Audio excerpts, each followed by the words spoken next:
그리고 그 다음 질문. 자, 암송하다가 궁금한 게 생겼습니다. 고린도전서 15장 51절에 보라 내가 너희에게 비밀을 말하노니 우리가 다 잠잘 것이 아니요 마지막 나팔에 순식간에 홀리니 다 변화하리니 나팔 소리가 나매 죽은 자들이 썩지 아니할 것을 살고 우리도 변하리라. 여기서 마지막 나팔이라고 쓰여 있는 것을 보고 혹시 요한계시록에 나와 있는 나팔과 무슨 연관이 있는 것이 아닐까 하는 생각이 났습니다. 계시록 10장 이제 나와 있죠. 그래서 일곱째 선사가 소리를 내는 날 그 나팔을 불게 될 때 하나님의 비밀이 그 종 선자들에게 전하신 복음과 같이 이르리라. 고린도전서 15장의 나팔과 계시록 10장의 나팔이 서로 다른 나팔인 것 같긴 한데요. 혹시 구원받은 성도도 7년 혼란에 참여하는 것이 아닌지 오해할 수도 있는 것 같습니다. 두 나팔의 차이를 알고 있습니다. 그리고 7년 혼란 전에 휴거된다는 사실을 말씀으로 정리해 주시면 감사하겠습니다. 나팔에 대한 질문인데요. 이렇게 정리하면 되겠습니다. 성경에 나팔에 대한 얘기가 많은데요. 이렇게 정리하면 됩니다. 성경에서 첫째 큰 나팔이 나옵니다. 큰 나팔은 이스라엘 회복과 관련되는 겁니다. 그리고 이제 하나님의 나팔, 그리고 이제 마지막 나팔이 나오는데요. 이건 소집 나팔, 소집 나팔입니다. 이제 이 마지막이라는 것은 이 교회 시대가 끝나기 때문에, 이제 이 은혜 시대가 끝나기 때문에 마지막 나팔인 거예요. 그래서 또 성경에서 천사의 나팔이 나옵니다.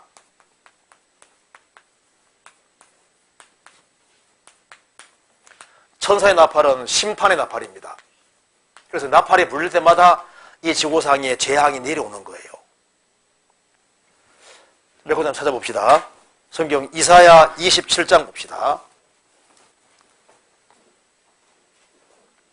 이사야 27장 13절.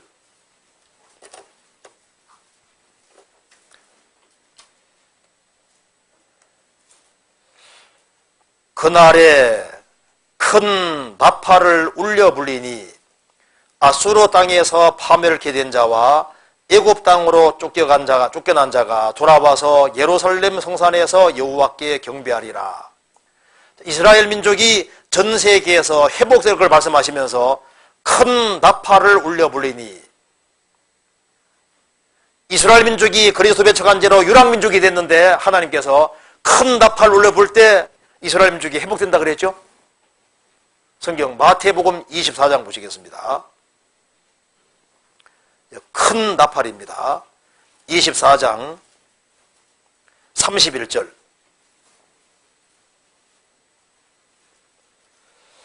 같이 읽어보겠습니다.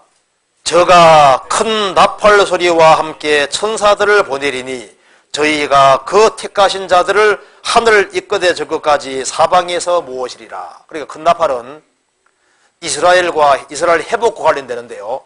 지금 이스라엘 민족을 전 세계에서 모아들이고 그리고 이스라엘 민족은 7년 혼란 통과해서 천년 왕국까지 들어가게 되는 이 모든 것이 하나님의 큰 역사이기 때문에 여기에 큰 나팔이라고 표현하고 있습니다. 그래서 큰 나팔은 이스라엘 민족을 회복시키고 이스라엘 민족이 혼란 통과의 천년왕국 속에 들어가는 이제 그 역사를 얘기할 때 큰 나팔이라 했구나 이렇게 이해하면 되고, 그 다음에 데살로니가전서 4장에 천사종의 소리와 하나님의 나팔로 그래 되어 있죠. 고린도전서 15장에는 마지막 나팔 나오잖아요. 그게 다 소집 나팔입니다. 크리스찬들을 저 지상의 하늘로 불러 모으는 나팔인 거예요. 이해되시죠? 그리고 이제 계시록에 나와 있는 7 나팔은 나팔을 불릴 때마다 이 지구상에 하나님이 천사를 통해서 재앙 드리는 나팔인 거예요. 재앙. 심판의 나팔인 겁니다. 성경에서 봅시다. 요한계시록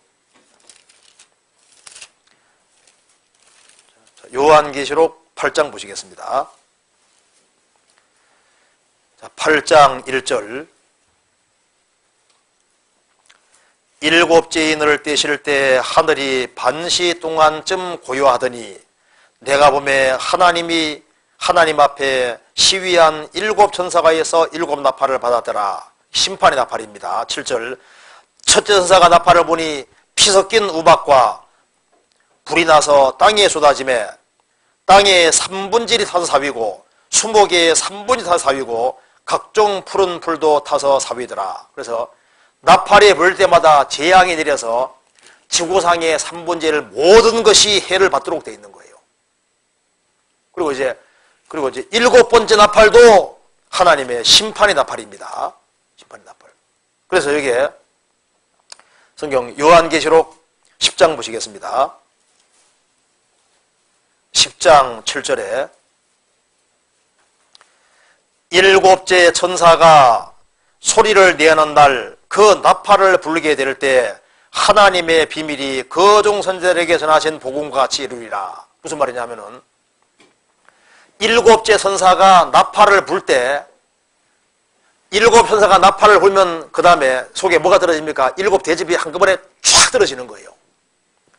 일곱 천사가 나팔을 불면은 일곱 대접이 지구상에 떨어져서 인류가 거의 전멸하고 그 다음 뭐가 오는 겁니까?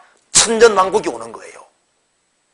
이 얘기를 하는 겁니다. 그래서 구약 성경 속에 이제 이스라엘 민족은 천전만국을 상속받도록 되어 있는데 일곱 천사가 나팔을 불게 될 때 구약 성경 속에 하나님의 비밀이 그 선지자들에게 말한 복음과 이루리라.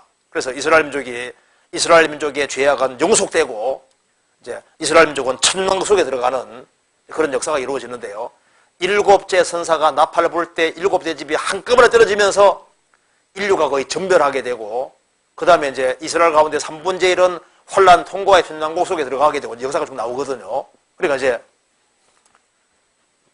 일곱 나팔은 천사가 부는 나팔인데 심판, 지구상의 하나님이 천사 통해서 심판을 대행하시는 거예요. 그런데 여기에 마지막 나팔, 하나님 나팔이고 하나님이 소집시키는 나팔이 소집.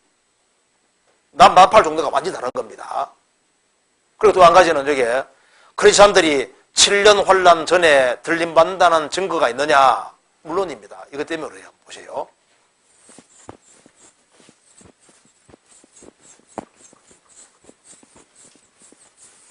제가 간단하게 말씀드리겠습니다. 다니엘의 70일을 보면은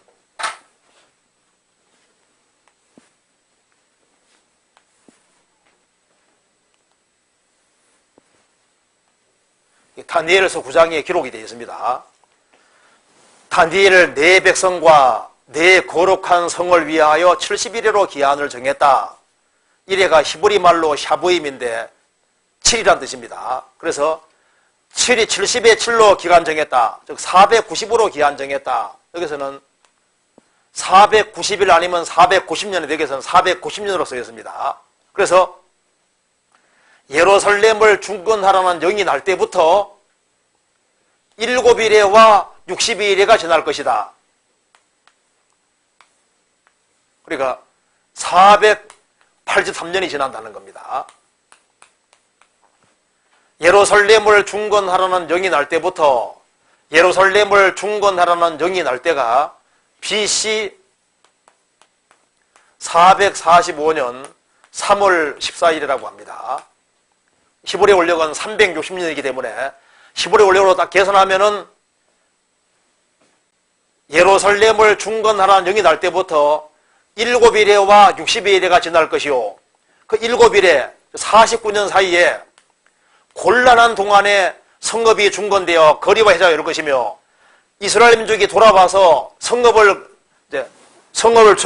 예루살렘 성을 중건하고 그리고 바깥에 물을 둘리고 하는 그런 작업하는데 49년 걸린 겁니다.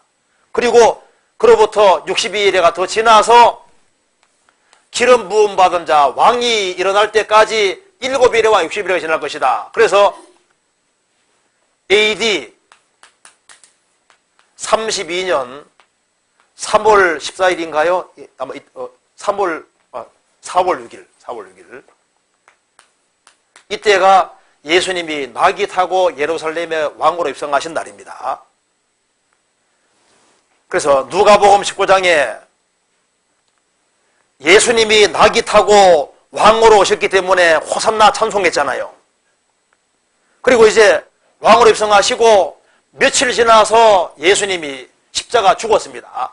기름 부음 받은 자가 끊어없을 것이며 죽으셨고, 그리고 이스라엘 민족은 예수님 배척한 죄 때문에 전색 유라 민족이 됐습니다.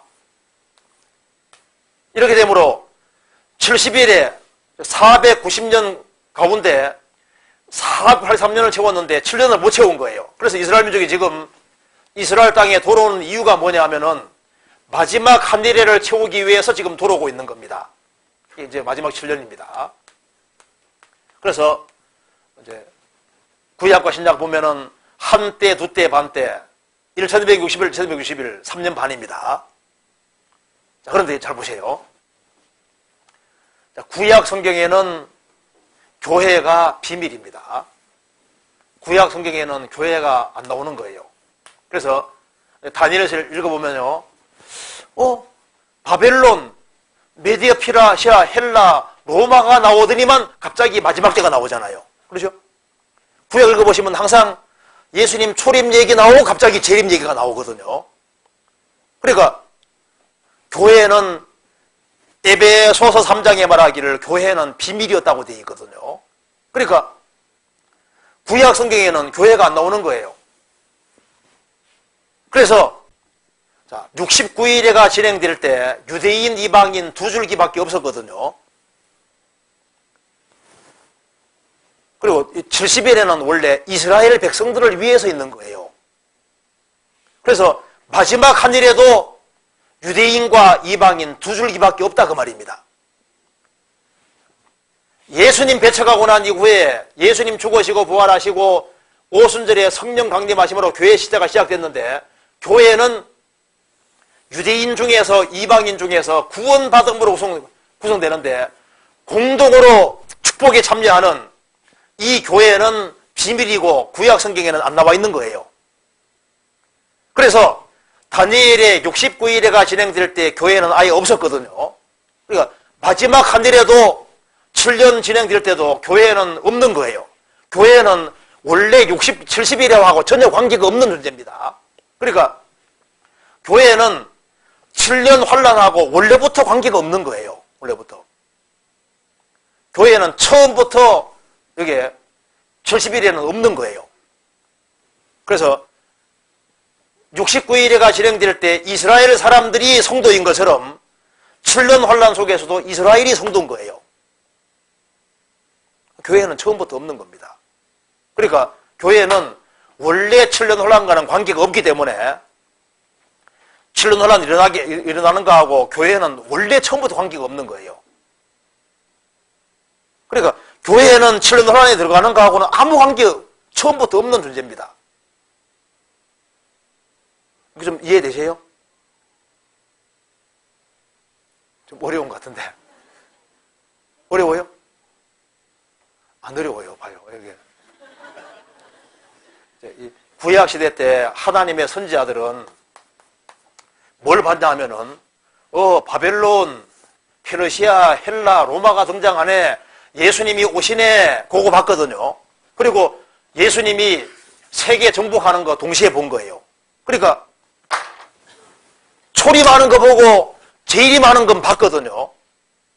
근데 그 사이에 교회라는 엄청난 기관이 있다는 것을 전혀 눈치를 못 챘습니다. 그래서 구약 성경 보시면요, 교회가 싹 빠져 있잖아요. 그래서 69일에까지 이스라엘 민족은 이루고 마지막 한 일회를 못 이뤘기 때문에 앞으로 이스라엘 민족이 회복되는 이유는 마지막 한 일회를 이루려고 지금 회복되고 있는 거예요. 그래서 이 7년 환란이 있는 이유는 유대인들에게 마지막으로 민족적으로 구원받을 기회 주시기 위해서, 또 한 가지는 은혜 시대 때 은혜를 거부한 이방인들을 심판하기 위해서입니다.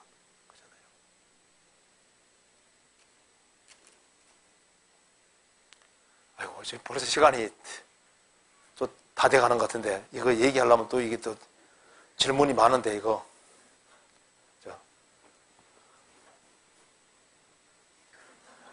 끝내야 되겠죠? 예, 이게 참 시간만 좀 많으면 좋은데, 시간이 너무 없네요. 또 이제, 다음번에 이렇게 해가지고 또 이어서 질문 받아야 될 것 같습니다. 그래서 여기에 마지막으로 한 가지만 봅시다. 이사야서 한번 찾아봅시다. 이사야서 60장 보세요. 61장 봅시다. 자, 성경 이해하는데 이게 좀 중요합니다. 61장 1절.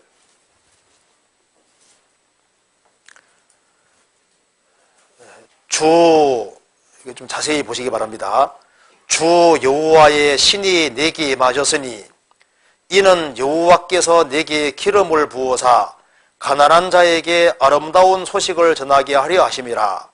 나를 보내사 마음이 상한 자를 고치시며 포로된 자에게 자유를, 갇힌 자에게 노임을 전파하며, 그 다음 읽겠습니다.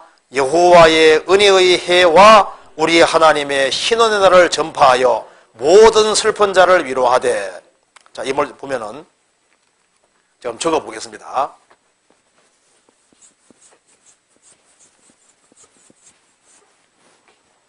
여기에 여호와 하나님의 은혜의 해와 우리 하나님의 신원의 원수 갚는 신원의 날을 전파하여, 이렇게 되어 있죠. 이렇게 되어 있는데 신약 성경에서 예수님이 인용한 거 봅시다. 누가복음 4장 보시겠습니다.